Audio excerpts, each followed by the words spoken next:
Daí a gente trabalha com esse material para contribuir. Obrigada, amor.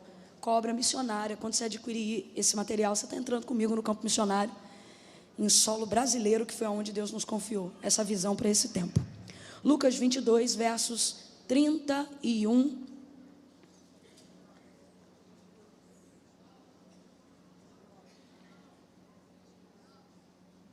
ao 34. Lucas 22, do 31 ao 34. Quem achou, diga amém. Amém. Disse Jesus: Simão, Simão, Satanás vos pediu para peneirar como trigo, mas eu roguei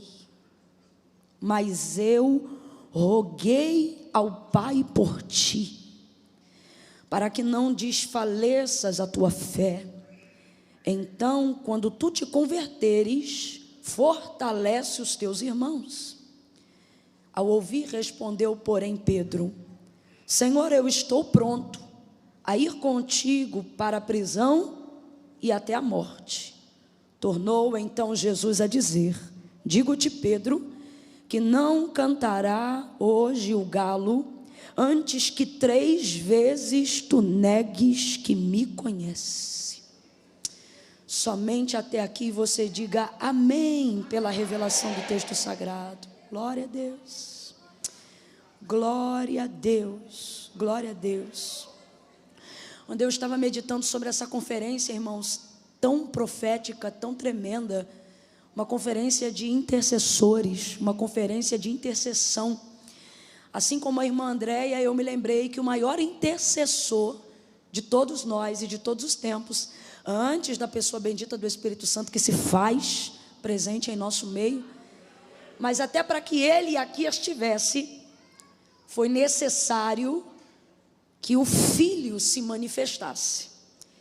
É o próprio Jesus que antecede a presença do Espírito Santo e que revela o afago da sua presença depois da sua subida, pós-ressurreição. Ele diz: eu vou para o meu Pai, mas não vos deixarei só, enviarei o outro, o Consolador, e ele estará convosco todos os dias, até a consumação dos séculos. É ele que corrige as nossas orações, é ele que acerta as coisas que a gente tem necessidade de pedir, mas não sabe colocar da maneira correta.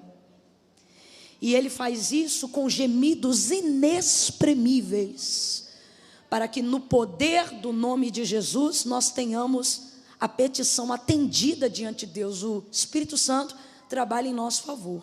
Mas antes dele ter liberdade de acesso pleno para trabalhar assim em nossa vida, Jesus manifestava essa função intercessória diretamente em prol dos seus discípulos, em prol do povo. Ele intercedia. O versículo que nós acabamos de ler aqui traz a manifestação do afeto pessoal de Jesus em prol a Pedro, em prol de Pedro, levando ele a interceder de maneira pessoal. Obviamente, numa visão macro, numa visão master, Jesus é o intercessor de todos nós. Uma oração, para ter efetividade, ela precisa encerrar com a chave da vitória, a chave que dá acesso. Você pode pedir o que julgar importante, suplicar o que for necessário. Se não tiver palavras, deixe as lágrimas falarem. E se o teu silêncio sufoca teu coração, coloque diante dele o fardo. Mas antes de se levantar, de uma súplica, de um joelho, de um clamor, ou de um momento a sós com Deus, quer seja a pé, no carro ou no ônibus, para que isso tenha eficácia, encerre essa oração em nome de Jesus. Ele é o único, completa para mim para eu saber que você está me ouvindo. Ele é o único mediador entre Deus e os homens. Não há absolutamente ninguém que possa efetivar a resposta de uma oração, de um milagre, a correspondência de uma necessidade, senão a autoridade suprema daquele que recebeu o nome, acima de todo o nome. Jesus tem muito desejo que nós sejamos atendidos imediatamente. Ok, irmã Camila? imediatamente. Na maioria das vezes, quando diante de uma intercessão não obtemos resposta imediata, não é porque Deus não tem poder para fazer, não é porque não há no céu interesse de nos corresponder de maneira nenhuma, simplesmente não há em nós preparo para receber aquilo que ainda foi pedido. Quando não, muitas vezes, Deus usa a prática do silêncio a fim de te dar um tempo para que, enquanto a sua oração não seja respondida, você tenha a oportunidade de melhorar a qualidade do seu clamor, para que você não acabe por pedir uma coisa que não devia e recebendo algo que não teve discernimento, que na verdade não foi a melhor solicitação. Mas Camila, tem exemplo disso? Tem exemplo disso. Você lembra quando Deus abençoou o povo com maná no deserto? Todos os dias, pela manhã e pela tarde, o povo recolhia o maná. Era o alimento da porção diária. Mas depois de um tempo, o povo acabou desprezando o maná do Senhor e começaram a indagar Moisés e pedir-lhes carne. Moisés, nos dá carne, como quem diz, nós estamos enfadados desse maná, estamos enfadados dessa provisão temporária que o Senhor tem nos mandado. Aí o Senhor diz, então tá, eles querem carne, então eles vão ter carne. Aí o texto diz que naquele mesmo dia, dada a rebeldia do povo, que não soube ser grato, não entendeu a porção diária, não entendeu o momento que estavam vivendo, lhes mandou carne branca, lhes mandou cordonizes. Elas sobrevoaram tão baixo que pegava pela mão. O texto diz que pela manhã eles pegaram, e à tarde, enquanto eles queimavam, enquanto eles coziam, o texto diz que a carne não deixou de passar pela sua goela, sem que antes eles se engasgassem com ela ainda na boca. Pelo qual, diz o texto, o nome daquele lugar foi chamado Vale dos Desejos, porque ali desejaram e ali lhes foi concedido. Às vezes nós precisamos entender que o protelar de Deus, na verdade protelar não é a palavra ideal, mas o estacionamento de Deus para você no tempo do processo da espera, não é porque Deus não esteja interessado em te abençoar, é porque você ainda não está em condições de receber. Mateus capítulo 15, verso 21, você lembra? Uma mulher cananeia segue correndo atrás de Jesus dizendo, filho de Davi, tem compaixão de mim, que minha filha está miseravelmente endemoniada. Filho de Davi, tem compaixão de mim, que minha filha está miseravelmente endemoniada. Mas o texto diz que ele não lhe respondia a palavra alguma. Parece que ele não está dando atenção para ela. Só que depois que ela consegue chegar adiante dele e tem a sua atenção, ela não faz o clamor de novo, filho de Davi, tem-me. Não. Ela só diz assim, Senhor, socorre-me. Socorre-me de quê? Tu sabes. Por quê? Porque tu não respondeu, mas já está me ouvindo. Escute isso. Então este silêncio de Jesus não lhe responder palavra alguma, enquanto lhe aumentava a fé, enquanto lhe perseverava a intercessão, não era para desprezar essa mulher, não era para humilhar esta mulher, mas era para otimizar o seu clamor. Por quê? Porque no tempo de Deus ouvir, Deus ouve, mas no tempo de Deus responder, Deus não te ouve mais. Escuta isso porque parece simples, mas é muito sério. No tempo de Deus te ouvir, Deus te ouve. Neste tempo Deus não fala, porque Deus está a ti. Mas quando chega a hora de Deus te responder, não adianta acrescentar nem tirar mais nada. Por quê? Porque neste tempo é tempo de resposta. Neste tempo Deus não te ouve, Deus faz. Agora, você pode analisar isso por duas vertentes, dando glória a Deus pela vitória, ou começar a avaliar melhor as orações que você tem colocado diante de Deus. Será que Deus não tem te colocado no processo da espera de uma oração intercessória? Porque talvez você ainda não está entendendo o que de fato você precise ou o que você está pedindo. Eu já vi gente em condição de erro pedir que Deus manifeste justiça. Vi Deus não responder a oração, porque se Deus manifestasse justiça, quem estava orando era o primeiro a tomar a espada. Quantas vezes Deus então estende esse processo do tempo para que nós tenhamos oportunidade de melhorar a qualidade da nossa oração. Agora eu preciso que você grave isso. É extremamente importante que você faça isso com seriedade, porque, como eu disse e repito pela terceira vez, no tempo de Deus ouvir, Ele não fala nada e a gente insiste. Mas quando chega a hora de Deus fazer, Ele não ouve mais ninguém. Ele vai fazer.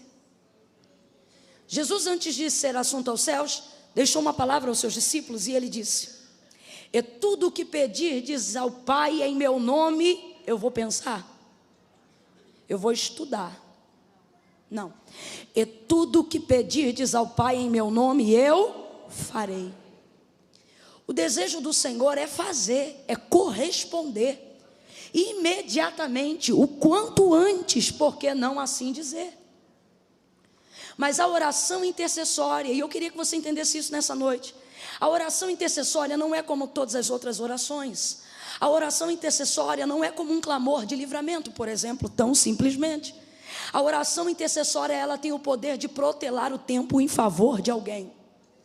É exatamente isso que Jesus está fazendo na narrativa que nós acabamos de fazer menção, em Lucas 22, em diante. Celebração da última ceia. Todos os discípulos estão ao redor da mesa, exceto Judas, que pascuou, mas não ceou. Levanta antes e vai.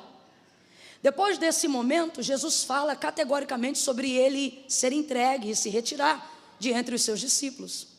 Nesse momento, passa o período da ceia, o período da celebração solene, e uma forte discussão se levanta entre eles. Como é que alguém discute depois do ato mais solene da igreja? Como é que alguém discute depois de uma celebração onde o homenageado estava presente? Como é que alguém discute quando o pão da vida reparte o pão entre eles? Talvez você diga: o que tem de mais ele repartir o pão? Pergunta para os discípulos no caminho de Emaús. É ele, irmãos, e tudo que ele faz é diferente. Ele pega o pão, parte, pega o cálice e diz: essa é a nova aliança no meu sangue. Fazer isto todas as vezes que fizerdes em memória de mim. Jesus sabe que está a menos de 5 horas da sua crucificação. Mas mesmo assim, depois daquele momento de comunhão, o texto diz, ele canta um hino. Jesus ensina tanto a gente sobre vivermos contra a síndrome da ansiedade. Ele sabe que vai ser crucificado, golpeado, cuspido, arrebentado, moído, mas de vez sentar e chorar as mazelas, não, ele aproveita a comunhão. Por quê? Porque o que eu tenho para viver amanhã, não posso mudar hoje. O que eu tenho para fazer amanhã, tende a roubar a minha força hoje. Então o que é que eu faço? Eu canto hoje a despeito do que eu vou viver amanhã. Por quê? Porque o amanhã talvez eu não mude, mas eu posso chegar lá diferente se eu não deixar ele roubar o meu hoje. Jesus canta, olha para alguém, não é o ponto principal, mas prega isso para alguém e diga: canta. Diga, canta. Eu não sei se você tem causa na justiça amanhã, eu não sei se vai ter greve amanhã, só que o Senhor está dizendo: o amanhã não muda hoje, mas dependendo do que você cantar hoje, você pode ter força para transformar o seu amanhã, ou você pode chegar preparado diante dos embates do amanhã. Jesus canta um hino, é um momento maravilhoso, um momento de comunhão. Só que depois desse momento, forte discussão. O que é forte discussão? A veia do pescoço de alguém levantou, alguém está vermelho, alguém está gritando, está um falando mais alto do que o outro. Não é debate, é discussão mesmo. Jesus tem que entrar para acabar com a discussão. E qual é a discussão? A discussão é para saber dentre eles qual é o maior. E por que eles estão querendo saber qual é o maior, se eles sabem que Jesus é o maior? Porque Jesus acabou de dizer que vai se ausentar.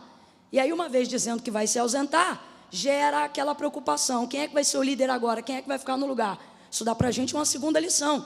Quando uma cadeira esvazia, você não precisa ficar imediatamente preocupado em colocar alguém. Por quê? Porque antes de você substituir, primeiro você precisa aprender a chorar a ausência de alguém. Não era a hora de saber quem seria o líder, era a hora de chorar a ausência do líder supremo. Mas eles ficam preocupados em saber quem é o maior. Jesus acaba com a discussão da seguinte maneira: estando entre vós, quem era maior? Ora, o Senhor era o maior. Pois estando entre vós, eu me assentei à mesa para ser servido, ou eu vos servi? Ora, o Senhor nos serviu. Pois então eu vos digo que o maior no meu reino não é aquele que tem cadeira. Só para você entender, só para você entender, o maior no meu reino é aquele que serve, não aquele que é servido. O que é que Jesus está dizendo? Nas entrelinhas. Se vocês querem saber quem é maior, ao invés de ficar sentado, levanta. E começa a trabalhar, começa a caçar alguma coisa para fazer. Ao invés de estar discutindo por uma coisa dessas. Aí, tendo dito isso, ele vira imediatamente para Pedro, a quem ele vai chamar por 2 vezes de Simão. Então diga para mim, ele vai virar diretamente para? Que nesse contexto vai chamá-lo de Simão. Simão é a citação do seu nome de raiz. Isso está falando sobre a natureza mais antiga de Pedro. Ele vira para Pedro e, chamando sempre de Pedro neste dia, vai dizer: Simão, Simão. Está dizendo: estou vendo o teu velho eu. Estou vendo tua raiz mais antiga. Estou vendo a tua hereditariedade genética. Estou vendo o teu Adão caído dentro de você, Pedro. Simão, Simão.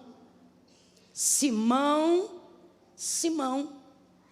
Agora tu vê, a discussão é entre os 12. Está todo mundo brigando, sim ou não? Mas Jesus só chama Pedro. Quem você acha que começou essa briga?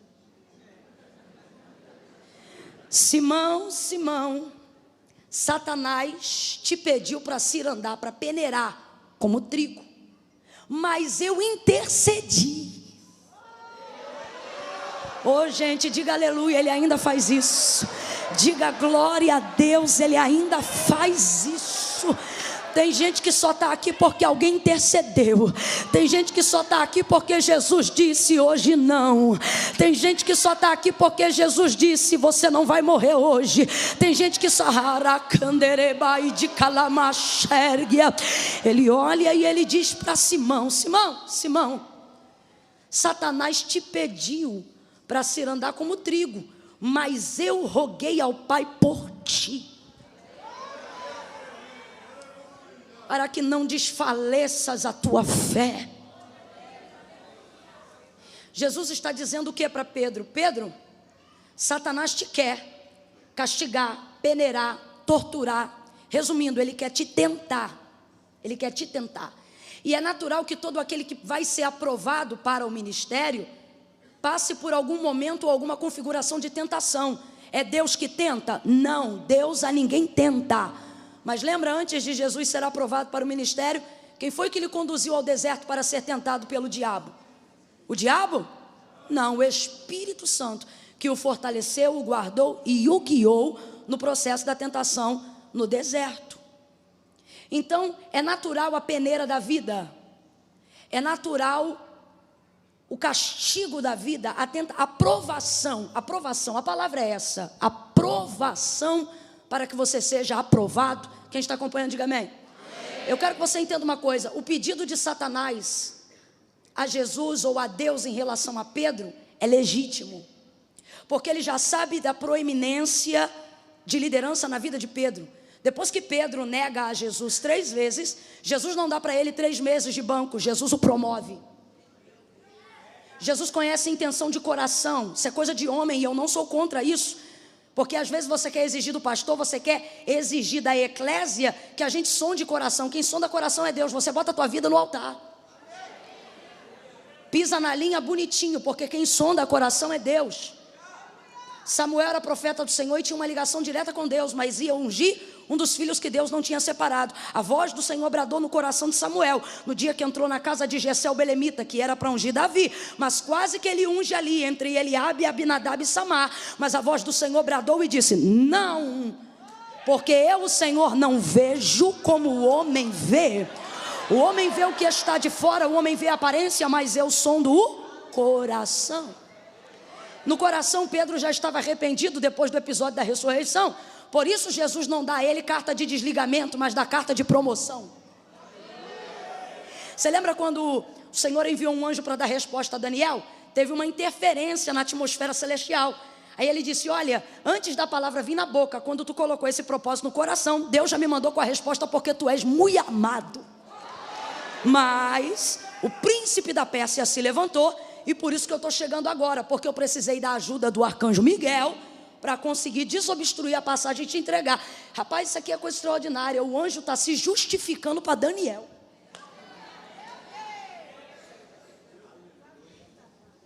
Agora, o que eu estou querendo dizer com isso?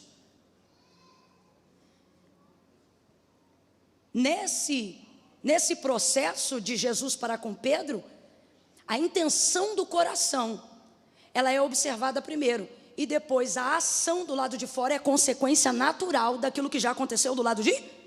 Por isso ele não é desligado, mas é promovido. Claro que Jesus dá uma disciplinazinha no sentido de repreensão verbal, ou melhor, de despertamento. Pedro, tu me amas? Eu te amo, Senhor. Pedro, tu me amas? Segunda vez. Eu te amo, Senhor. E na mente de Pedro ele já pensa, se for terceira vez não é coincidência, é alusão. Quando pergunta a terceira vez, Pedro, tu me amas? Ele não diz eu te amo, ele diz, tu sabes que eu te amo. O que ele está dizendo? Já entendi por que o Senhor está me perguntando 3 vezes. Porque vai haver promoção, mas não sem antes haver uma retratação. O tu sabes significa o quê? Tu sabes que a despeito do que tu sabes que eu fiz, eu te amo. Toma, Pedro, 6 meses de disciplina. Não. Então vai e apacenta as minhas ovelhas. Agora, antes deste episódio, quando Satanás pede um tempo dentro da história de Pedro para prová-lo, Jesus não autoriza e pede o Pai que intervenha para que não permita que Satanás venha provar Pedro agora. Mas peraí, se qualquer pessoa que tem proeminência ministerial, que tenha um perfil de liderança, desde um pai, uma mãe, ou a liderança de um trabalho, precisa de um tempo aonde deva ser provado para que seja legítima a sua aprovação e o seu reconhecimento, por que é que Jesus intervém? Porque, meu irmão, até o que é para dar certo, se for feito no momento errado, não vai dar certo, vai dar errado. E o que está em jogo aqui não é a credibilidade de Pedro. O que está em jogo aqui é o investimento de 3 anos e meio que Jesus está fazendo na vida desse camarada. É 3 anos e meio investindo, é 3 anos e meio ensinando, é 3 anos e meio comendo junto, andando junto e já vislumbrando nele. Tu és Pedro, e sobre esta pedra eu edificarei a minha igreja, e as portas do inferno não prevalecerão contra ela. Já há um plano traçado, já há algo determinado. Agora, Satanás tenta intervir neste tempo. Jesus assemelha então Pedro ao trigo, porque o trigo novo, quando é colocado na peneira, a semente dele é ferida. Veja bem, o trigo novo, ele cresce com a sementinha da espiga. Quem já viu um galinho de trigo aqui, gente? Quem já viu um galho de trigo? Já viu? Nunca viu nem na Santa Ceia, aquele sequinho que bota aqui para enfeitar? Então vamos lá de novo. Quem já viu um galho de trigo na vida? Maravilha? O galho de trigo, ele tem uma espigazinha. Naquela espiga ali, se ela não der nada, ela devolve pelo menos 10 sementes na uma que foi semeada. Se ela for boa, ela dá até 30. Se ela for gorda, ela devolve de 60 a 100. Porque aí aquela espiguinha vai nascendo outras espiguinhas. Então pode dar 10, 20, 30 e até 60 por 1. Dentro do campo da agricultura, o trigo é a semente mais grata, é a semente mais generosa, tanto que até hoje na economia ou na importação comercial de grãos, o trigo ocupa o primeiro lugar. Talvez alguém aqui mais moderno vai dizer, não, irmã Camila, a soja já passou o trigo há muito tempo. Isso porque ela pode ser geneticamente modificada, enquanto o trigo não. Dentro desse contexto, falando sobre um procedimento natural, o trigo ainda é líder entre as sementes. Não só de exportação, mas também de comida, de preparo, obviamente. Todo mundo aqui hoje, até quem está na low carb, já entrou em algum trigo um dia. Né? Trigo para tudo. Por isso Jesus vai assemelhar o seu reino e a vida do homem ao campo do trigo. Vai assemelhar a vida do homem a um galho de trigo, a salvação de um homem ao próprio trigo. Há uma vez em que Jesus vai passar por uma seara, que não é necessariamente trigo, mas para poder falar do campo, ele diz, olha, vocês dizem que faltam 3 meses para a ceifa, mas eu vos digo que os campos já estão brancos, prontos para a colheita. Nesse contexto de trigo, Pedro ainda é trigo novo. Completa para mim, por favor. Pedro ainda é? Trigo novo. Pedro ainda é? Trigo novo. E qual que é o lance do trigo novo? O lance do trigo novo é que, de acordo com a parábola que Jesus contou em Mateus capítulo 13, em casa você lê, o trigo novo, ele é extremamente igual ao joio na fase do crescimento. Exatamente igual. Porque aquela espigazinha que fica madura, durinha, na fase madura, na fase do crescimento não é assim. Então, quando o inimigo veio no campo da parábola que Jesus conta sobre o reino de Deus e a semeadura, ele diz que o inimigo veio durante a noite e semeou a semente. Aí cresceu o trigo e o joio junto. Os servos vão até a porta da casa do Senhor da terra e perguntam: Senhor, o que está havendo? Porque tu nos deu a semente boa para semear? Sim, qual é a semente boa? O trigo. Vamos lá, qual é a semente boa? Porque a semente boa é a semente do Senhor, a semente que o Senhor deu para semear, trigo. Aí diz assim: como é que pode agora o joio estar crescendo junto com o trigo? Aí ele disse: essa semente quem plantou foi o inimigo. Então a semente boa foi o Senhor que deu, mas a semente do joio quem plantou foi o... Aí quando eles vêm crescendo juntos, e talvez você se pergunte: como é que pode crescer juntos se o trigo foi plantado pela manhã e o joio foi plantado pela noite? Como é que no outro dia pela manhã está crescendo junto? Ora, porque o trigo cresce germinando semente e o joio cresce sem germinar nada. Então é fácil crescer rápido quando se cresce vazio. Então eles são plantados em tempos diferentes, mas eles crescem, porque o que um parece ser retardado, na verdade está no processo certo do tempo. E enquanto o outro parece crescer mais rápido, na verdade está acelerando o tempo, porque está vazio. Meu irmão, crescer sem escola dominical é rápido. Crescer, ficar conhecido sobre utilização apenas da mídia, de um manager, isso é fácil. Difícil é mostrar fruto no final. Por quê? Escute isso. Todos os ministérios ao longo dessa minha vida, que não é muito longa, mas tem sido integral e significativa, eu percebi gente que veio para o ministério para usar ele como cabide para desempregado. Aí eu vou lá para ver se dá certo. Vi gente querendo se manifestar ou servir, abre aspas, o reino de Deus, porque queria ser conhecido, porque queria ser famoso. Vi essa gente entrar por uma porta e sair por outra que eu nem sei onde estava. E por que isso aconteceu? Porque não se pode prender-se ao fato de que Jesus era famoso porque era o Filho de Deus apenas. Não que isso seja pouco. Mas Jesus não era famoso porque queria ficar famoso. Jesus era famoso porque era útil. Quem é útil se torna eficaz. Quem é eficaz se torna importante. Quem é importante se torna indispensável. E a fama é uma consequência de um ministério útil. Agora, para que o seu ministério seja útil, você precisa de crescimento, e crescimento produtivo. E crescimento produtivo dá trabalho. Crescimento produtivo gera EBD todo domingo. Crescimento produtivo gera consagração. Crescimento produtivo gera devocional. Crescimento produtivo gera correção. Crescimento produtivo gera poda. Crescimento produtivo gera submissão. Crescimento produtivo gera obediência. Crescimento produtivo depende de aconselhamento. Crescimento produtivo depende de comunhão, de ceia, de celebração, de koinonia, de ebaracicante o réu. Agora, tem como crescer, irmã Camila, de outro jeito? Tem, mas vai crescer vazio. E aí o que acontece? Cresce no auge da vida, vai para o celeiro? Não, é cortado e queimado no fogo, porque não gerou nada. Então eles crescem juntos. Só que na fase do crescimento, que é antes do amadurecimento, quando você olha o trigo e o joio, eles são exatamente...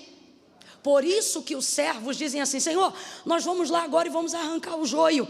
Aí o Senhor diz: não. Porque há de ser que na tentativa de arrancar o joio, vocês vão acabar arrancando também o trigo. E aí você pensa: e como é que o trigo vai crescer com o joio? Do mesmo jeito, irmão. Tem que parar com esse milindre de achar que aonde tem joio o trigo não cresce. Quando o Senhor diz não, não é porque Ele está tolerando o joio. Não é só isso. Não é que Ele está preocupado com o joio. Dá até a impressão que o Senhor da terra está protegendo o joio, né? Não por quê? Está cuidando do joio? Não, estou preocupado com o... Então Deus está dizendo: eu não quero vocês preocupados com o joio, eu quero vocês ocupados com o trigo. Não arranque agora, porque nessa fase de crescimento eles são iguais. Completa para mim, eles são? Na fase de crescimento eles são? Melhor dizendo, na fase de crescimento eles parecem extremamente iguais. Quando o trigo está pronto, que ele cresce, a semente solta da casca. Por isso que ele pode ir para a peneira. Porque quando ele vai para a peneira arranha a casca, craquela a casca. Aí a peneira, quem já segurou uma peneira, gente? Quem já fez uma obrinha em casa? Meio metro de cimento, meio metro de terra. Quem já segurou aquela redondinha que é a mais fácil? Era basicamente essa. Você pega assim pela mão e vai garoando igual quem garimpa, né? Aí tem uma galera que é metida, aí fala, já está habilitado na peneira. O que a peneira faz? Naquele contexto, produzida de maneira meio farposa, ela arrancava a casca e não tinha problema nenhum. A peneira era bem-vinda naquele tempo, escute isso. A peneira era bem-vinda naquele tempo, escute só mais uma vez. A peneira era bem-vinda naquele tempo. Por quê? Porque você pensa assim, a peneira vai rasgar, a peneira vai craquelar. Só que quando o trigo está maduro, a peneira favorece. Por quê, irmã Camila? Porque quando ela arrebenta a casca, aquilo que está do lado de fora, ela acaba liberando o que o agricultor demorou a vida toda para receber. Que é o quê? A casca? Não. É a casca que entra para o celeiro? O que entra para o celeiro? O agricultor espera 100 dias no cultivo do plantio do trigo para quê? Para colher casca? Não, para colher. Quando ele está maduro, a semente solta da casca. Quando a semente solta da casca, o agricultor diz, arranca, passa a foice e joga na peneira. Por quê? Porque agora a peneira vai arranhar a casca, vai arrebentar a casca, e quem vai pular para fora? A semente. Então veja, por que neste tempo a peneira é bem-vinda? Porque a peneira não vem para machucar, mas ela vem para extrair o melhor de mim dentro desse processo. Agora veja bem, volta para Mateus. Lucas, Jesus está dizendo que interviu, que intercedeu, que rogou ao Pai por Pedro, porque Satanás o pediu para peneirar como trigo. Agora olha que coisa linda. Por que Jesus intervém? Porque maduro passa pela peneira, é um tempo favorável. Mas se passar quando o trigo ainda estiver novo, o que acontece? Quando o trigo está novo, a semente não está solta da casca, ela precisa dos nutrientes da terra. Então casca e semente crescem juntas. Vai ouvindo aí. Está apegada às coisas da terra, vai crescendo junto, pega os nutrientes da terra. Então a casca vai passando vida para a semente. Isso fala do nosso tempo da vida cristã. Hoje você pode até servir a Deus pelo que Ele é e não pelo que Ele faz, mas para saber quem Ele é, primeiro você teve que conhecer Ele pelo que Ele faz. Não use de hipocrisia para vir cantar para mim dizendo que você só o adora pelo que Ele faz. Isso depende de convivência. Todo mundo que está aqui, antes de aprender a adorar a Deus pelo que Ele é, primeiro teve que se relacionar com o que Ele fez. Por quê? Porque senão você não o conhecia. Por que o próprio Deus diz a Moisés, aos seus filhos, canta para eles tudo que eu fiz, diga aí como eu abri o mar, diga como eu tirei a água da rocha, diga como eu fiz brotar azeite, diga como eu extirpei os inimigos da terra, diga como eu conduzi vocês até a casa dos vossos pais, diga como foi que eu cumpri as promessas. Para quê? Para que eles lembrem quem eu sou. O que Deus está dizendo? Enquanto vocês colocarem na memória deles o que eu faço, eles vão se lembrar de quem eu sou. Por que a fé precisa de memória? Porque é ela que manifesta a esperança de expectativa para coisas no futuro. Por que você acredita que Deus fará coisas maiores? Porque você já viveu a década de 90 milagres. Você viveu no ano passado coisas extraordinárias. Então, para continuar crendo que Deus fará, você se lembra do que Deus já? E isso faz cada vez mais Ele estar engrandecido em você reconhecer quem Ele é. Chega um tempo da vida que já não importa o que Ele faz, você já sabe quem Ele é. Nessa época aí mesmo que Ele faz. Mas é uma hipocrisia dizer que é o inverso. O que você está dizendo, irmã Camila? O período da casca é quando nós dependemos de um Deus que faça para a gente saber que Ele é conosco. E Deus respeita essa limitação. Respeitou isso entre os discípulos e respeita isso na nossa vida cristã. Deus não atropela relacionamento porque Ele é Deus. Eu acho isso lindo em Deus. Ele disse para Abraão, sai da tua casa, da tua terra, da tua parentela, vai para a terra em que eu vou te mostrar. Abraão ouviu a voz de Deus, obedeceu e foi. Agora veja, Deus mostrou Canaã para ele no dia que chamou? Porque Deus não está chamando ele para ver Canaã, Deus está chamando ele para caminhar com ele. Deus está dizendo, Abraão, eu não estou te chamando para ver a terra, eu estou te chamando para desenvolver comigo relacionamento antes do cumprimento da promessa. Então o trigo novo, ele ainda está na casca. ele depende de coisas da terra. Deus respeita esse tempo. E é justamente por isso que ele tanto se parece com o joio. Então, quando os servos querem tirar o joio, ele diz não. Por quê? Porque o joio novo não vale nada. E o joio amadurecido, nada vale. Agora, o trigo novo pode não estar valendo muito agora, mas ele vai dar retorno de todo o investimento. Sim ou não? Então não interessa, mesmo que eles propusessem assim: ó Senhor, nós vamos arrancar aqui mil feixes de joio. Se nesses 1000 feixes a gente perder só um ramo de trigo, tem problema? Tem, vamos continuar na desvantagem. Por quê? Porque 1000 feixes de joio não valem e um ramo de trigo vai até 100. É o que ele está dizendo. Não mexa, deixa crescer junto. No dia da colheita, a gente passa a foice, leva para o campo e vê. Agora, nesse contexto aqui de Lucas, para você entender, olha o que Jesus está dizendo: eu intercedi por você ao Pai. Por quê? Porque você é joio? Não, você é trigo. Só que você não está pronto, Pedro. Por isso que eu intercedi, porque você é trigo novo. Irmã Camila, o que você está dizendo? Tem gente que você está querendo ficar desmotivado em parar de interceder. E você diz: não é possível. Enquanto eu estou aqui, no período curto que eu falei sobre a parábola, tem gente aqui que enquanto eu estou pregando está fazendo a lista do joio. Joio, fulano é joio, Beltrano é joio. E o Senhor está dizendo: risca essa lista. Porque e se eu te disser que quem você chama de joio é trigo novo, trigo novo, trigo novo, trigo novo, trigo novo, trigo novo. Na fase de crescimento, irmãos, o joio e o trigo parecem extremamente iguais. Completa de novo. Na fase de crescimento, o joio e o trigo se parecem extremamente iguais. Extremamente iguais. Extremamente iguais. Fala para quem está do teu lado: não é joio, é trigo novo. Pega na mão dele e dela e diz: continue intercedendo. Porque foi isso que Jesus fez quando Pedro não estava pronto. Não é porque Pedro não estava pronto que Jesus disse é joio. Pedro não está pronto, mas Jesus está dizendo é trigo. É trigo. E o que isso significa? É novo, mas é trigo. Está dando trabalho, mas é trigo. É vacilão, mas é trigo. Pisou na bola, mas é trigo. É um pouco inconsequente, mas é trigo. É sanguíneo, mas é trigo. É esquentadinho, mas é trigo. É estouradinho, mas é trigo. Brigou depois da ceia, mas é trigo. É trigo. Esse marido é trigo, esse filho é trigo. Porque Deus não deixou o inimigo colher na tua vida. Deus te trouxe hoje aqui para dizer: interceda neste trabalho. Esse patrão é trigo, essa mulher é trigo, este homem é trigo, este filho é trigo, só que é novo, e trigo novo dá trabalho. E por que dá trabalho? Porque ainda não está pronto.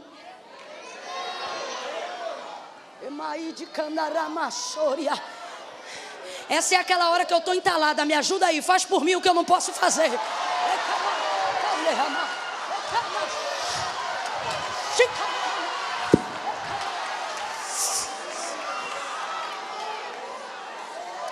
Pega na mão de alguém, gente. Estou sentindo graça de Deus para fortalecer espíritos aqui. Pega na mão de alguém e diga: é trigo. Diga: é trigo. Diga: é trigo. Diga: sabe aquele é trigo. E aquela é trigo. É trigo. Mas está bebendo muito, mas é trigo. Mas está fumando, mas é trigo. Mas cismou que vai ser isso ou aquilo. É trigo. É novo. Por isso que dá trabalho. Aperta a mão dela e diz: mas é trigo. É trigo. Novo te dá trabalho, mas maduro vai te dar resultado. Novo te dá trabalho, mas maduro vai te dar alegria. Continua intercedendo, continua investindo, continua orando.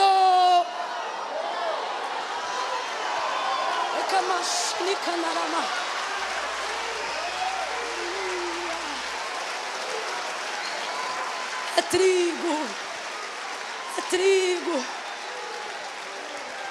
Tem mães aqui, que o Senhor disse assim: esse menino vai ser doutor. Você pega o boletim dele, é só nota vermelha. Você diz: não é possível, isso é joio. E o Senhor está dizendo: não, filha, é porque é trigo novo, mas é. Você diz: irmã Camila, quanto mais eu oro, mais esse homem bebe. Só pode ser joio. O Senhor está dizendo: não, filha, é porque é novo, mas é. É tanto trigo que o diabo precisa da permissão para tocar. Lembra da parábola? O joio é a semente do inimigo. Quem lembra? O joio é a semente do... E o inimigo pede autorização para usar o que é dele? Por que está pedindo autorização? Porque não é dele. É trigo. Sabe por que não morreu ainda? Porque é trigo. Deus tem guardado, porque é trigo. Agora, o que Jesus está dizendo para Pedro? Está dizendo: Pedro, você é bom, meu filho, mas não está pronto. Você é bom, mas não está pronto. Por isso eu intercedi. Por quê? Porque eu gosto de você? Porque eu também gosto do meu pai. E eu não posso permitir que todo o investimento e autoridade que o pai me deu para ministrar em vocês seja perdido por causa de uma peneira não bem-vinda em tempo errado. Então Jesus não está fazendo isso para defender a Pedro. Jesus está fazendo isso para defender o propósito. Não é que eu estou dizendo que ele não tem afeto pessoal por nós. Ele tem. Só que não é necessariamente sobre nós, mas aquilo que nos envolve. Mas Camila, o que você está dizendo? Estou dizendo que não são seus belos olhos, é o plano da salvação que tem te dado escape. Aleluia. Oh, aleluia. Então ele diz assim: então quando tu te converteres, o que ele está dizendo? Pedro, você acabou de cear, mas você ainda não está? Não está convertido. Ele disse: olha, então quando tu te converteres, olha a conjugação verbal, quando tu te converteres, está convertido? Olha para quem está ao teu lado e diz: e tu está ceando assim, é? Escute isso. Mas Camila, eu sou fraco, sou. Eu sou falho, sou. E por que eu ceio assim? Porque no meu autoexame, quanto mais distante eu fico, mais fraco eu fico. Por isso há entre vós muitos fracos, doentes e que dormem. As pessoas pensam assim: eu vou fazer o exame e não vou cear. Você quer ver uma coisa que me irrita? Gente que brigou, sei lá, briga conjugal, ou bateu no filho, aí, não posso cear hoje porque eu bati no meu filho. Ora, você examina, pede perdão e toma ceia. Por quê? Porque senão semana que vem vai ficar muito pior. Você está entendendo? Ele não diz: examine-se, pois, o homem a si mesmo e vai embora. Ele diz: examine-se, pois, o homem a si mesmo e assim, depois de um autoexame consciente, coma desse pão e beba desse cálice. Agora, comer indignamente é outra coisa. Enfim, então ele está dizendo: quando tu te converteres, está dizendo, cabra, tu não é convertido ainda. E sabe o que eu acho lindo? Jesus está dizendo: tu ainda não te converteu, mas eu te chamei, estou investindo, estou contigo e não abro mão de você. Jesus, não é melhor chamar João, não? Para ser o pastor da igreja, para ser o primeiro apóstolo? Não, eu estou com esse aqui. Por quê? Porque eu escolhi os que não são. Aí ele diz assim: quando tu te converteres, fortalece os teus irmãos. O que Jesus está dizendo? Está dizendo: Pedro, já visitei teu futuro. Você não está pronto. E por isso está me dando trabalho. Mas quando você ficar, quem vai ter trabalho é o inferno. Está dizendo: Pedro, por enquanto você não está bem, mas você vai ficar tão bem que até quem tiver mal vai ficar bem perto de você. Pedro, por enquanto você não é um homem de muita fé, mas você vai ser um homem de tanta fé, que os teus irmãos serão fortalecidos pela fé que há em ti. Jesus acabou de dizer para ele isso aqui, ó: eu orei por você, meu filho, eu intercedi, essa peneira não vem agora, porque você é bom, mas não está pronto. Aí o abençoado, de vez ouvir essa palavra e dizer: obrigada, Senhor. Oh, meu Senhor, muito obrigada, tu és o meu Senhor. Não, ele olha para Jesus e diz assim: estou pronto para ir contigo à prisão e até a morte. Aí Jesus olha para ele e diz: ainda hoje, antes que o galo cante, você vai me negar 3 vezes. Tem gente que acha que o galo cantou 3 vezes e Pedro negou uma. Não, o galo é mais obediente que Pedro. O galo só canta uma, é Pedro que nega 3. Vão para o Getsemane orar? Vão para o jardim orar? Parecem os soldados da guarda romana para levar Jesus. O que ele faz? Pega a espada da bainha, corta a orelha do soldado. Gente, eu faço ideia da cena. Jesus acabou de passar um sermão para ele. Acabou de sair da ceia, teve discussão, irmão. Discussão, como é que ceia discute? Aí Jesus dá outro sermão nele e diz: estou intercedendo por você, criatura. Daqui a pouco chega no jardim para orar. Acabou de levantar do joelho. Já levanta pegando a espada. Corta, eu imagino Jesus no meio do escuro, pegando a orelha do homem. Pedro, fica quieto aí, miserável. Conversando com o homem e botando a orelha no lugar. Gente, que homem é esse? Olha para quem está do teu lado e diz: é trigo. Está atribulado, mas é trigo. É sanguíneo, mas é trigo. É boladão, mas é trigo. Quer dar uma de fortão, mas é trigo. Rebai de canta, rai de omaná. Deixa eu te falar um negócio. Na parábola, os servos querem meter a mão no joio. O Senhor da terra diz assim: não meta a mão, deixa crescer junto.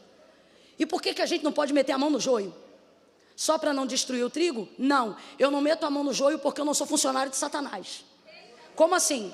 Quando você trabalha no campo e trabalha para o Senhor, você corresponde à semente que o Senhor plantou. Ele diz: a minha semente é o trigo. O Senhor diz: a minha semente é o trigo. Então vocês trabalham para semear e colher o trigo. Então quer dizer que o Satanás vem, que o inimigo vem, planta o joio à noite e eu vou colher de dia? Pois se ele que plantou, ele que carregue. Eu não tenho compromisso com o joio. Oi, irmã Camila, será que você não está pegando pesado com os desviados, com os afastados? E quem disse que eu estou falando deles? Essa povo toda é tudo trigo novo. É tudo trigo novo, irmã Camila. E quem são os desviados? Os desviados são os que vão embora e não dão nem tchau. É gente que foi entregue às suas próprias paixões. E vão parar de abrir essa boca, você que está visitando hoje aqui, para dizer: irmã, eu vim porque eu gosto, mas eu sou desviado. Que desviado é você? Que em plena sexta-feira à noite, em dia de greve, vem para o culto e ainda diz: Jesus está falando comigo. Que desviado, tu é afastado e morre de saudade, tu é trigo novo. Mas tu vai amadurecer, tu vai soltar dessa casca. Reba, cande, rama, xereba. Uou. Fechando a história. Novo, imaturo, Pedro faz isso tudo. Nega Jesus, corta a orelha de soldado, briga depois da ceia, confronta Jesus de maneira errada, não se submete de maneira humilde. Pode tocar aí, mas não toque em cerimônia de casamento não, viu? Vem aí com um tango violento, eu gosto de negócio forte. Eu tô fraca, mas eu gosto de negócio forte. Cadê o menino da bateria? Ô, glória a Jesus, não tá aí não? Aonde que ele está? Tem pressa não, viu, meu filho? Vem tranquilo. Vem de boa. Ó, novo, a trabalho. Novo você diz é assim. Ele diz: se não for assado eu não faço. Gente, tem gente aqui que é líder em determinadas áreas de obreiros e obreiras da igreja, que tem vontade de fazer reunião e afastar determinada pessoa, dizendo: nós vamos fazer a reunião esse dia. Mas não conta para ele no grupo não, porque ele chega, ele levanta a mão, ele diz: eu não concordo. Ele diz: essa cor eu não gostei, essa camisa eu não vou usar. E eu acho que não precisa disso, acho que não precisa daquilo. E pererei e parará. Aí dá vontade de dizer: meu Deus, eu vou arriscar porque isso só pode ser joio. E Deus está dizendo: você vai botar. Por quê? Porque hoje quem mais te atormenta vai ser o seu melhor discípulo. Ei mamãe, sabe essa filhinha que tu bate de frente direto? É porque ela é a que mais se assemelha à sua personalidade. Jesus está trabalhando nela, para que ela seja tão boa ou melhor do que você. Novo dá trabalho, novo irrita, novo questiona, mas maduro. Vou te falar, novo negou. Falei que não queria cerimônia de casamento. Faz o que eu estou falando, faz um blues, um jazz, um tango, eu gosto disso. Isso. Ó, novo negou 3 vezes. Novo cortou a orelha dos outros. Novo discutiu depois da ceia. Novo fez um monte de coisa errada. Agora o texto diz: maduro, depois da assunção de Cristo, primeira mensagem, indouto. Mas era tão cheio de fé, tão cheio do Espírito Santo, que foi agraciado com o dom da palavra. Cortou a orelha do soldado, mas no primeiro sermão ganhou 3.000 sem fazer apelo. De cantará. Eita, que aguenta. Jesus está dizendo: aguenta a pressão. Irmã Camila, e quem sou eu nessa conjuntura? Você é um intercessor. E o que é que o intercessor faz? Estende o tempo para quem não está pronto. Eu estava no quarto, e isso que eu estou dizendo agora eu nunca disse. Jesus falou isso comigo hoje à tarde. Ele disse: diga aí para esse povo que quando eles aprenderem, ao invés de julgar, interceder pela conduta de alguém, ao invés de quebrar o camarada na emenda, eu vou estender o tempo para dar maturação, para trazer maturidade. Irmã Camila, o que você está dizendo? Para de subir monte para pedir Deus para matar. Para de subir monte para pedir Deus para recolher. Para de bater pezinho no chão. Porque se eu sou teu servo, se tu é teu servo, começa a clamar a Deus misericórdia. Porque tem gente que hoje está te dando trabalho, mas amanhã vai gerar resultado para o reino de Deus. Novo ele nega, mas maduro ele ganha 3.000 no primeiro sermão. Novo ele nega, mas maduro ele diz: vira a cruz de cabeça para baixo, porque eu não sou digno de morrer a mesma morte de meu Senhor. Novo ele se esconde depois da negação, mas maduro, a sombra dele, nem a sombra pode se esconder, porque ela manifesta a cura sobre a vida de todos os enfermos. Pega na mão de quem está do teu lado, levanta essa mão para o alto e diga para essa pessoa: solta da casca. Diga: vai soltar da casca. Diga: vai soltar da casca. Vai soltar da casca. Faz um som de quem solta da casca. Vai soltar da casca. Sacode, sacode até soltar. Sacode, sacode, bota de pé do lugar dele e diz: vambora. Solta dessa casca. Solta, desapega das coisas terrenas. Desapega dessa Baracandeira Machoria. Oh glória, oh glória. Fica de pé do teu lugar. Fica de pé do teu lugar. Quem tem saúde, fica de pé. Quem quer ter, fica de pé. Oh. Você está entendendo?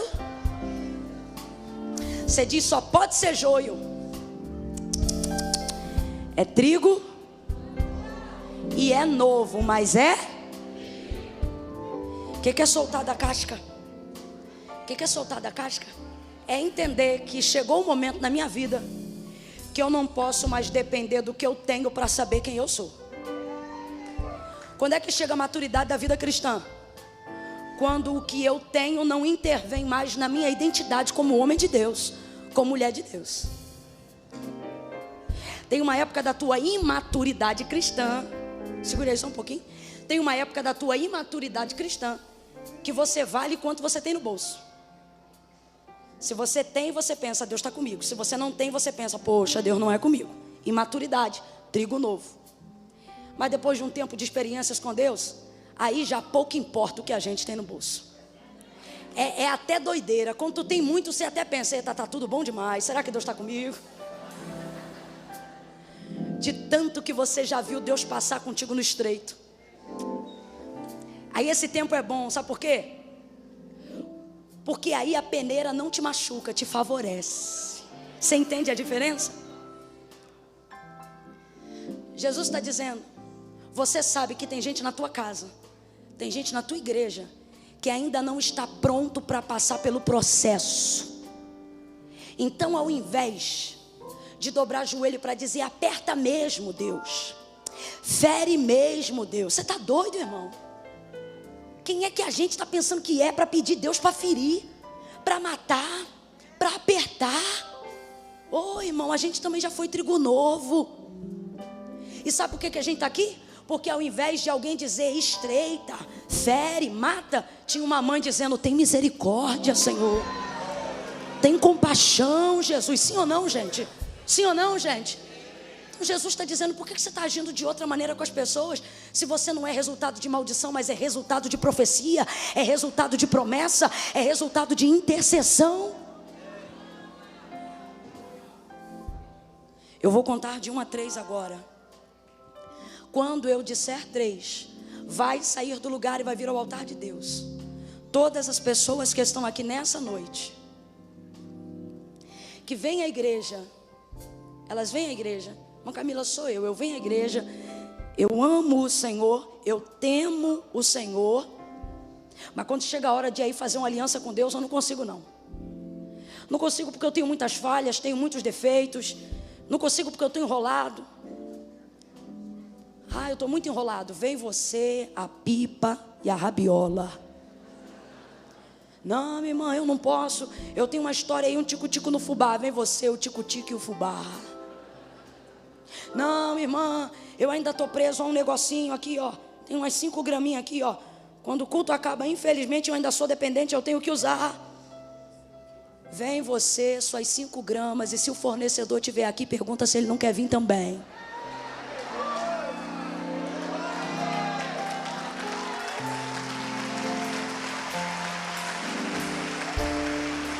Só vou te pedir uma gentileza.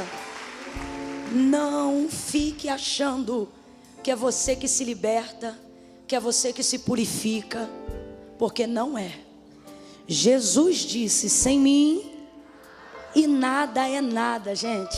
Sem mim nada podeis fazer. Irmã Camila, então como é que eu vou? Do jeito que Jesus mandou você vir. E Jesus mandou eu vir como, irmã Camila? Vinde a mim todos vós que estáis, como? Cansados, oprimidos, sobrecarregados, atribulados. Irmã Camila, o que você está dizendo? Estou dizendo que é para você vir do jeito que você está. Por quê? Porque você é novo e está pegado à casca. Mas Jesus sabe que quando você amadurecer, você não vai mais depender do que tem para continuar sendo quem Ele te chamou para ser. Irmã Camila, o que você está dizendo? Estou dizendo que Jesus abriu oportunidade nesse culto para que vidas hoje aqui entendam que não são joio, não são plantio mal sucedido, mas são alvos do investimento de Deus há muito tempo. É gente que está orando por você há um tempo, e hoje é o dia de você corresponder isso, tomando uma atitude que já existe no seu coração. Qual? Reconhecimento de que Jesus é o Senhor. Irmã Camille, como é que você sabe? Sei porque você está aqui nesse culto até agora. Você diz: eu não sou crente. Não é crente, mas quando a coisa aperta dentro de casa e você vê vulto, você não dá 3 pulinhos, nem chama santo nenhum. Você diz: há poder no sangue de Jesus. Tu é crente? Tu ama ao Senhor? Teu coração teme a Deus? E talvez você está aqui nessa noite dizendo: irmã Camille, eu não posso ir aí na frente ainda não. Sabe por quê? Porque eu fico com um pé aqui e outro lá, porque eu não consigo ser crente. O que você não percebeu é que não consegue ser ímpio, porque se conseguisse não visitava a gente. Mas sabe por que você vem aqui? Porque você tem saudade, porque você tem temor, porque você ama a Deus de todo o seu coração. Irmã Camila, não mete esse caô aqui pra mim não, que eu vim falar rasgado. Não, irmã Camila, eu vou ficar aqui no meu lugar porque Deus sabe. E importa é que Deus sabe. Sabe, mas não concorda. Porque não é Camila, nem igreja, nem Assembleia de Deus. Foi Jesus que disse: aquele que me confessar diante dos homens, eu o confessarei diante do meu Pai que está no céu. Quem ainda me ouve, diga amém. Ele diz: mas aquele que se envergonhar de mim diante dos homens. Ele diz: aquele que não crê. Ele diz: aquele que tem vergonha do quê? Do que já crê. Aí gritei, não posso. Vergonha do que crê. Aí eu te pergunto: tem como estar num culto desse sem crer? Tu crê.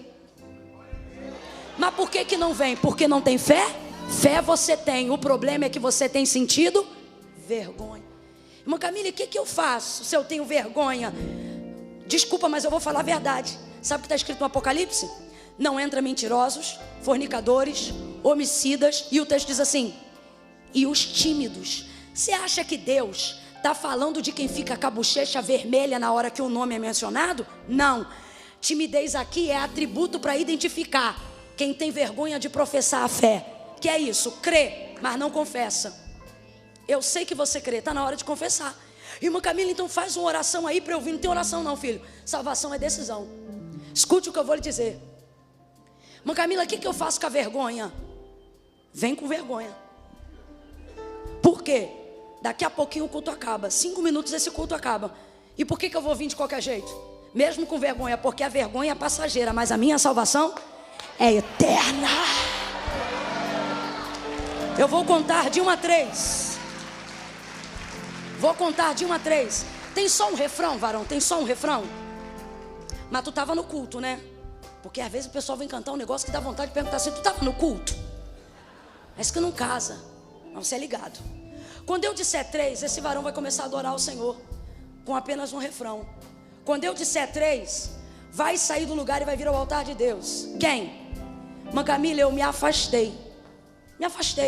Amo o Senhor, mas não pertenço mais a nenhuma igreja. Irmã Camila, me decepcionei com o sistema religioso. Quero servir Deus em casa. E hoje está dizendo, você não me serve em casa, você me serve na casa de oração. Você pode não congregar aqui, mas você não pode ficar sem congregar. Terceira classificação de pessoas. Irmã Camila, não precisa explicar para mim não, porque eu tenho promessa, sei quem eu sou, sei quem Deus é, e só faltava esse tapão para eu vir hoje no altar. Então já tomou-lhe o tapão. Quando der o 3, você que não precisa que ninguém te pegue pelo braço, quando eu disser 3, vai descolar o pé do chão e vai vir para o altar. Ai, irmã Camila, e o que eu tenho, e o que eu faço? Isso é com Jesus, não é com você. Isso é com Jesus. Sabe como é que eu vim? Tênisinho Coloche, samba canção do Looney Tunes, camisete do Piu Piu e barriga de verme de fora. Não vim bonitinha assim não, hoje eu tô arrumadinha. Olha, tá com tanta saudade que já veio, né, minha filha? Venha. Isso. Agora deixa eu explicar uma coisa aqui. Irmã Camila, eu vim visitar hoje aqui. Eu sou de uma igreja aqui perto e vou aí na frente receber oração. Oh, glória. Posso ir aí, irmã Camila? Não vem que eu não estou te chamando não.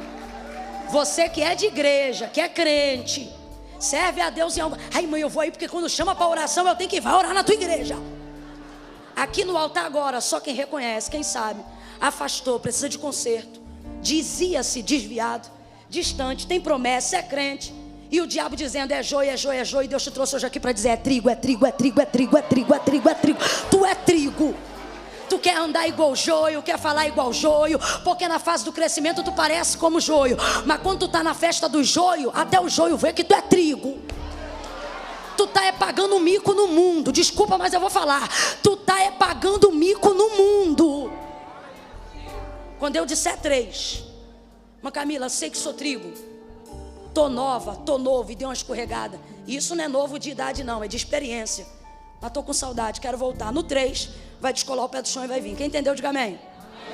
Eu conto 1, é culto de intercessor, conferência. Levanta a mão e não finge não, começa a interceder agora os intercessores. Irmão, é intercessão, é oração, é fluxo contínuo. Fluxo contínuo, não interrompe o fluxo não. Começa a orar, amarras caem por terra agora. Em nome de Jesus você é livre para tomar uma decisão. Eu conto 2, irmã Camila, sou eu. Irmã Camila, eu não tenho forças. Antes desse culto acabar você será renovado. Você terá forças. Você está autorizado agora. Em nome de Jesus, irmã Camila, sou eu. É você? 3, descola teu pé do chão agora e vem para o altar que eu quero orar por você. Cadê você? Cadê você? Quero voltar ao primeiro amor. Vem, isso. Primeiro amor, eu quero voltar a bora, sai do lugar e vem, em nome de Jesus. Em nome de Jesus, vem. Voltar ao primeiro amor. Quem tá com saudade, vem. Quem tá com saudade, vem. Voltar a Deus.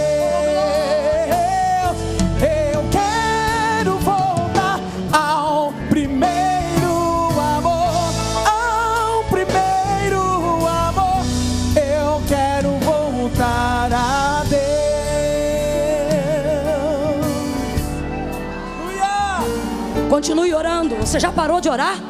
Você já parou de orar? Amarras antigas estão caindo por terra agora. Vamos embora, todo coral orando.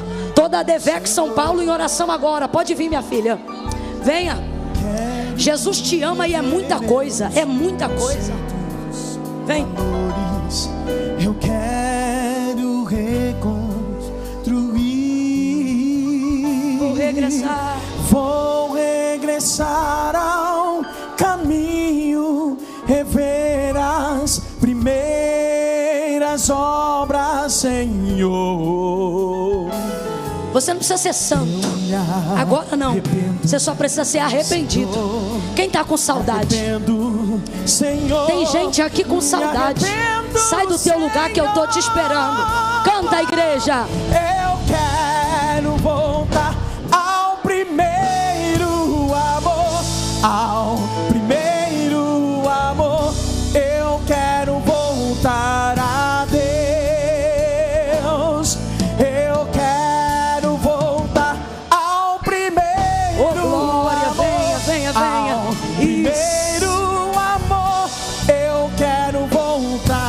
Segura aí agora. Toda a igreja estende a mão em direção ao altar de Deus. O coral vai fazer um favor para mim. O coral e a igreja que está desse lado. Vocês vão virar a mão em direção ao povo. Só vocês, em direção ao povo. Para lá, gente, não é para mim não. Para lá. Vira a mão para lá. Isso. O pessoal que está desse meu lado aí vai fazer a mesma coisa agora. Vira a mão para lá. Isso. Agora todos que estão aqui, vira para o altar. Tem gente que está desse lado de cá, que o diabo diz assim: você pode ir para a igreja, você pode adorar com os hinos, você só não pode ir lá na frente, porque você não pode fazer compromisso com Deus. Isso é sofisma do diabo. Ai, irmã Camila, eu não posso, porque eu ainda não casei, e se continuar desse jeito vai continuar enrolada. Irmã Camila, então o que eu faço? Você vai vir como você está. Não é Camila que está dizendo isso para você, foi Jesus que disse isso. Desconfie de mim, mas não desconfie de Jesus. E Jesus disse isso. Você está autorizado. Veja bem, nós temos aqui muitas almas e eu glorifico a Deus por cada uma delas, porque elas têm chamado de Deus na vida delas. Glória a Deus por isso. Por mim eu fechava aqui agora, só que o Senhor está falando comigo. Insiste mais um pouco, porque foi o que eu fiz com Pedro. Aí alguém diz assim: mãe Camila, cala a boca que eu preciso ir embora. Irmão, você quer ir embora? Você vai na paz. Só não me obrigue a terminar aqui, porque tem alguém aqui dentro e eu quero deixar claro. Não sou eu que estou segurando o culto não. É essa alma que está no lugar dizendo: será que é para eu ir? Será que é para eu ir? E o Senhor está dizendo: eu estou estendendo o culto só por causa de você. E você vai perguntar até que horas, se é para você ir. Você fala com Deus lavando louça. Presta atenção. Você fala com Deus dirigindo o carro. Você fala com Deus. Você não fala como eu falo. Você não conhece as palavras que eu conheço, mas você fala do seu jeito. E para confundir a cabeça do religioso, Deus ainda te responde. Quando a coisa aperta, é o nome dele que você chama, minha filha. Você desculpa, mas eu vou te falar uma coisa se alguém ainda não te disse. Isso, vem. Vou lhe falar uma coisa se alguém ainda não lhe disse. Escute, escute. Jesus está dizendo: imagine agora que você tem um amigo que gosta muito de você. Glória a Deus. Me ouça, gente. Jesus está trazendo. É que eu vou pegar ainda um teimoso aqui, que não tem amarra que vai segurar ninguém aqui não. Toda a igreja aqui comigo. Imagine que você tem um amigo que gosta muito de você, mas tem vergonha de te apresentar para os outros amigos. Um amigo que gosta muito de você e você gosta muito dele, mas tem vergonha de te apresentar para os outros amigos. Essa amizade vai durar muito tempo? Porque uma hora esse amigo vai perceber que apesar de gostar dele, você sente vergonha dele. Jesus está dizendo: e se eu te disser, filho, que esse amigo sou eu? Porque quando você precisa, você chama meu nome, eu compareço. Quando a coisa aperta, você pede ajuda e eu entro com providência. Mas na hora de você confessar para as pessoas que tem uma relação comigo, você fica no banco fingindo que não me conhece. Não diz para Jesus hoje: Deus sabe. Não é isso que Ele quer ouvir. Hoje Ele quer uma declaração de amor pública.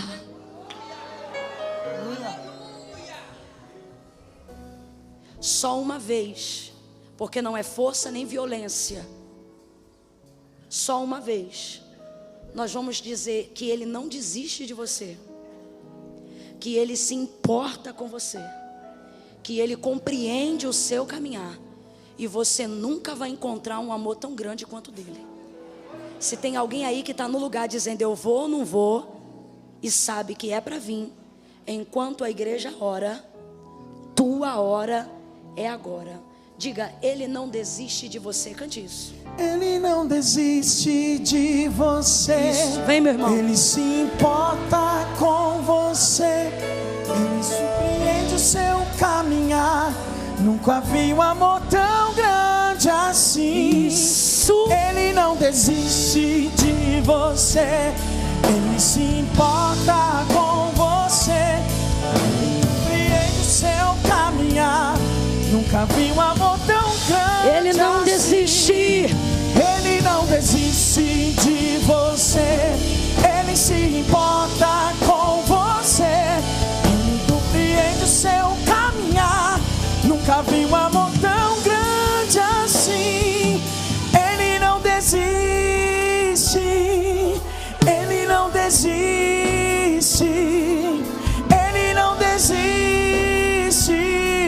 Agora a gente vai dizer assim: Ele ainda insiste. Ele ainda insiste. Ele ainda insiste. Ele ainda insiste. Vai baixo. Vai tambores da bateria. Ele ainda insiste. Ele ainda insiste. Ele ainda insiste. Ele ainda insiste. Levante a mão, vamos cantar todos juntos. Ele não desiste de você. Ele não desiste de você. Ele compreende o seu caminhar. Nunca vi um amor tão grande assim. Ele não desiste de você. Ele se importa com você. Ele compreende o seu caminhar. Nunca vi um amor tão grande assim. Todos vocês que estão no altar, levantem a mão direita para o céu. Todos que estão aqui no altar, levantem a mão direita para o céu. Faça isso agora. Levante a mão direita. Diga assim comigo, vocês que estão aqui no altar, por favor. Oh, glória.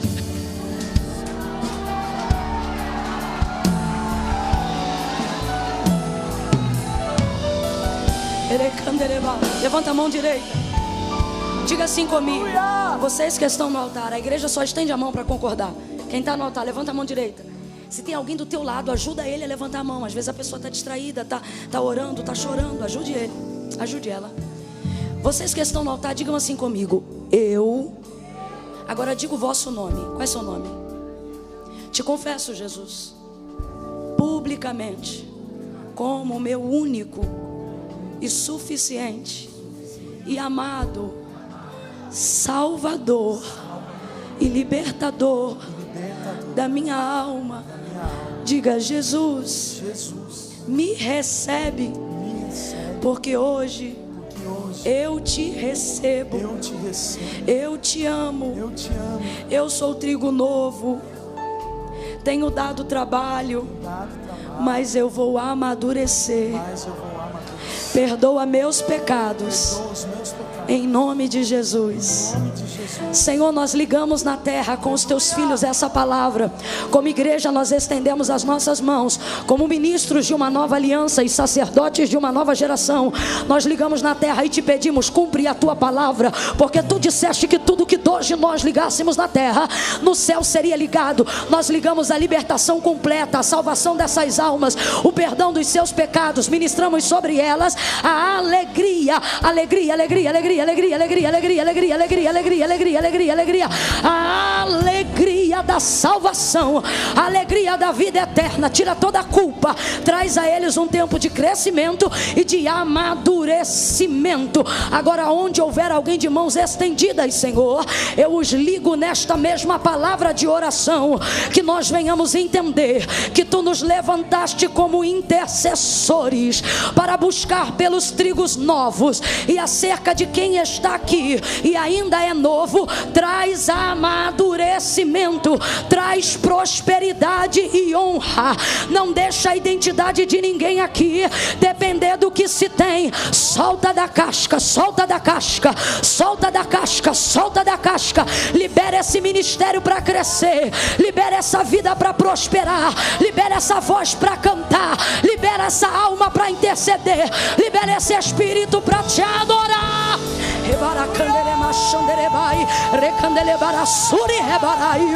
Em nome de Jesus, enche essa casa da tua presença.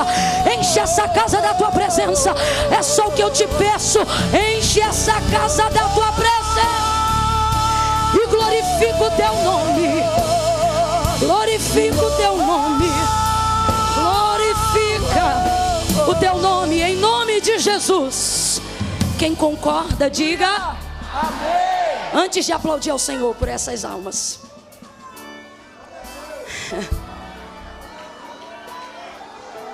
você vai olhar para alguém e vai dizer assim: solta da casca.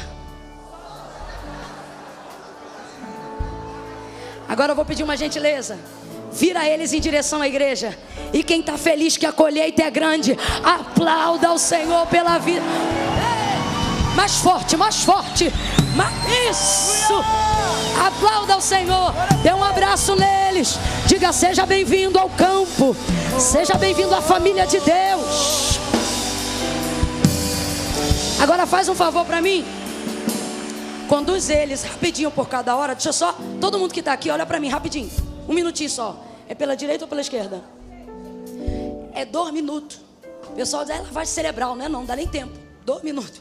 É para te entregar um material, anotar seu nome e te ajudar em intercessão, em oração.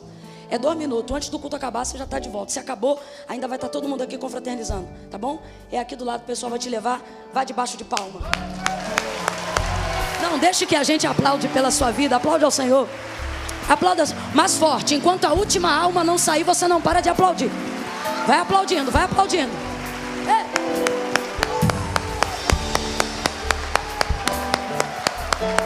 Já cansou? Já cansou? Já cansou? Aplauda ao Senhor. Aplauda ao Senhor.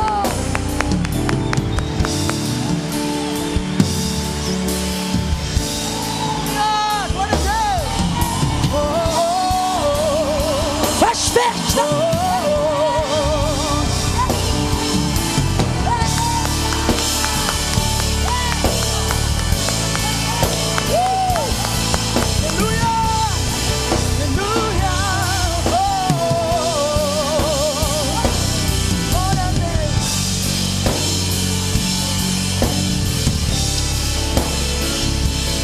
Deus te abençoe.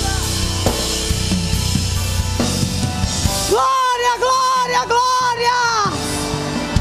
Os céus hoje estão em festa. Hoje os céus estão em festa. Deus nos surpreende. Nós estamos aqui pisando no Santo do Santo. Não é em outro lugar.